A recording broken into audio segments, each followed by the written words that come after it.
les 6 étapes de conception et construction d'un bâtiment. 1. Faisabilité du projet architectural et autorisation. Cette étape comprend 3 procédures. A. La rencontre avec un architecte. B. Étude d'esquisse, ESQ, ou étude de diagnostic, DIA, dans le cas de travaux sur un bâtiment existant. C. Étude d'avant-projet, AVP. L'étude d'avant-projet comprend 3 procédures: avant-projet sommaire, APS, avant-projet définitif, APD, dossier de demande de permis de construire, DPC.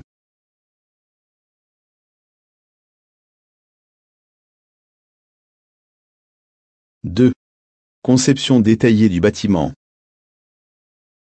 Étude de projet, PRO, l'architecte prépare les plans détaillés de tous les niveaux, du haut des bâtiments, élévation, façade, et éventuellement perspective additionnelle, qui assurent une bonne compréhension de l'ensemble du projet jusqu'en dans ses moindres détails. 3. Planification de la construction. Étude des plans d'exécution. Les études d'exécution ont pour objet la réalisation technique du projet, les plans d'exécution aux échelles appropriées, les notes de calcul et les spécifications d'usage pour le chantier permettent l'exécution des travaux par les différents entrepreneurs pour la construction de l'ensemble du bâtiment. 4.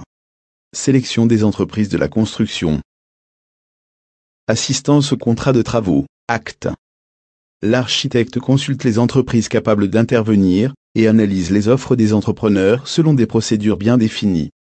Des négociations peuvent être conduites au nom du maître d'ouvrage, et des modifications peuvent être apportées pour entrer dans les budgets alloués. Dossier de consultation des entreprises, DCE. Suite à la mise au point définitive de la conception, l'architecte constitue le dossier de consultation des entreprises, qui détaille l'ensemble des caractéristiques techniques et administratives de chaque lot du projet, et estime les budgets respectifs, afin que les entreprises intervenantes proposent des devis solides.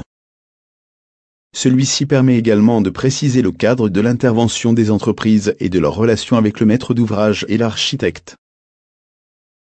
5. Le chantier. Direction de l'exécution des travaux, DET.